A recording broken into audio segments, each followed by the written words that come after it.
নমস্কার বন্ধুরা, কেমন আছেন? আজকে আমরা চলে আসলাম চট্টগ্রাম গোলপাহাড় মহাশ্মশান কালীবাড়িতে। তো এটা হচ্ছে চট্টগ্রাম মহাশ্মশান কালীবাড়ির গোলপাহাড় মোড়ের রাস্তার প্রথমে ঢোকার আগে গোলপাহাড় কালীবাড়ির গেট। এখানে লেখা আছে গোলপাহাড় মহাশ্মশান কালীবাড়ি। তো এটা হচ্ছে ঢোকার প্রথম দিকে সিঁড়ি, এদিকে দুই দিক দিয়েই সিঁড়ি আছে। আমরা ঢুকলাম ডান দিক দিয়ে। দেখেন সবাই এখানে আরতির জন্য ওয়েট করছে। ওই কোণার দিয়ে যে মন্দিরটা সেটা হচ্ছে কৃষ্ণ মন্দির। এইটা কৃষ্ণ মন্দির, এটা হচ্ছে বাবা ভোলানাথের মন্দির। আর এটা হচ্ছে আপনার মা মহাশ্মশান কালীবাড়ি। সবাই আরতির জন্য ওয়েট করছে দেখুন। তো এখন শিববাড়িতে চলছে আরতি। চলুন একটু কৃষ্ণ মন্দিরটা একটু ঘুরে আসি। তো এখানে কৃষ্ণ মন্দিরে আমি প্রথমে ঢুকে দেখেছি এখানে সুন্দর ছবি লাগানো আছে বিভিন্ন ঠাকুরের। কোন দিক দিয়ে পুরুষ কোন দিক দিয়ে মহিলা নমস্কার করবে সেটাও দেখানো হয়েছে। এখানে রাধাকৃষ্ণের মূর্তি দেখতে পাচ্ছি, জগন্নাথ সুভদ্রা এবং গোপসোনার মূর্তিও আমরা দেখতে পাচ্ছি। দেখুন অনেক সুন্দর লাগছে না? এখানের মধ্যে বাহিরে গোলপাহাড় কালীবাড়ির বাহিরের উঠানটা অনেক বড় না, অনেক সুন্দর লাগছে।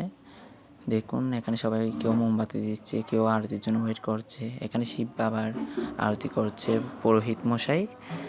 এখানে আরতি শেষ করার পরেই যাবেন কালীবাড়িতে উনি। এখানে আমরা আরতি দেখছিলাম বসে বসে। নমস্কার করে আমরা চলে গেছিলাম এখন কালীবাড়ির মধ্যে। এই কালীবাড়িতে চলে আসলাম। এখানে সবাই ওয়েট করছি মা কালীর কখন আরতি শুরু হবে। এখানে আরতি শুরু হওয়ার পরই প্রসাদ বিতরণ করা হবে। তো আরতি শুরু হওয়ার আগে একটু গেলাম মেলাতে। এখানে কতগুলো দোকান বসছিল। দেখুন কি সুন্দর সুন্দর ছোটো ছোটো মূর্তি। রাধাকৃষ্ণের মূর্তিটা অনেক সুন্দর না, কমলা কালারের উপরে। এখানে আরও অনেক কিছু আছে পুজোর সামগ্রী। যেমন ত্রিশূলটা কয় টাকা সেটাও জিজ্ঞেস করলাম, বললো নাকি সেটা 200 টাকা। পার্বতীর মূর্তিও আছে দেখুন, অনেক সুন্দর। এখানে মোমবাতি, মালা, রুদ্রাক্ষ মালা সবই বিক্রি করা হয়, সুন্দর লাগছে এমনি। এখানে রুদ্রাক্ষ মালাগুলো নাকি 180 টাকা করে। গোপালের জামাও বিক্রি করছে। এখানে মা শিব বাবার আরতি শেষ মাত্র মোটেই হলো। দেখুন পুরোহিত যাচ্ছে কালীবাড়িতে, আর অল্প কিছুক্ষণ পর শুরু হবে আর কি মা কালীর আরতি। মা কালী আরতির জন্য সবাই ওয়েট করছে। কালীবাড়ির আরতির পর শুরু হবে আমাদের কৃষ্ণ মন্দিরের প্রার্থনা। কৃষ্ণ মন্দিরের মধ্যে আপনার পুরোহিত মশাই আসবে কিছুক্ষণ পরে। সবাই আসছে ওই শিব বাড়ির আরতি শেষ করে এখন সবাই এখানে আসছে কালী মন্দিরে। এখানে দেখুন অলরেডি পুরোহিত চলে এসেছে, আরতি শুরু করেছে মাত্র। দেখুন কি সুন্দর আরতি চলছে মায়ের, অনেক সুন্দর লাগছে না? দেখুন আমরা পিছনেই বসছিলাম।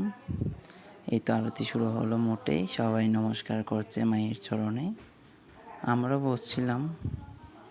তারপর এখানে পুরোহিত মশাই প্রথমে ফুল দিয়ে আরতি শুরু করেছে।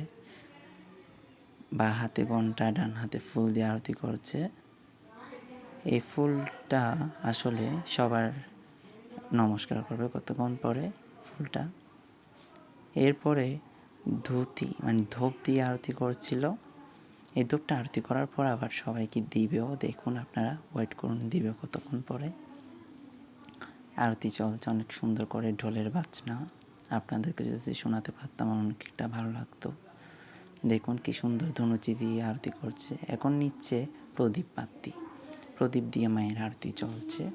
ঠিক একইভাবে ধূপের মতোই দেখুন, বলছিলাম না, ধূপটা দিয়ে এখন এখানে সবাইকে মাথায় হাত বোলানোর জন্য সেটা একটা মঙ্গল আর কি আমাদের ধর্ম অনুযায়ী।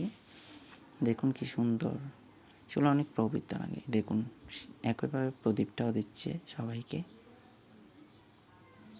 এখন ময়ূর পেখম দিয়ে করছে।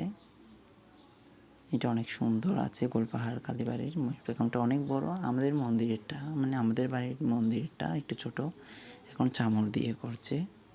অনেক সুন্দর লাগছে আসলে প্রত্যেকটা জিনিস। সেখানে যে মনটা একেবারে পবিত্র লাগছিল, একটা সুন্দর মুহূর্ত ছিল কিন্তু ঠান্ডা ঠান্ডা অনুভব। এরপর পরে প্রসাদ দিয়েছিল, আমি ভিডিওটা আসলে শেয়ার করতে পারিনি।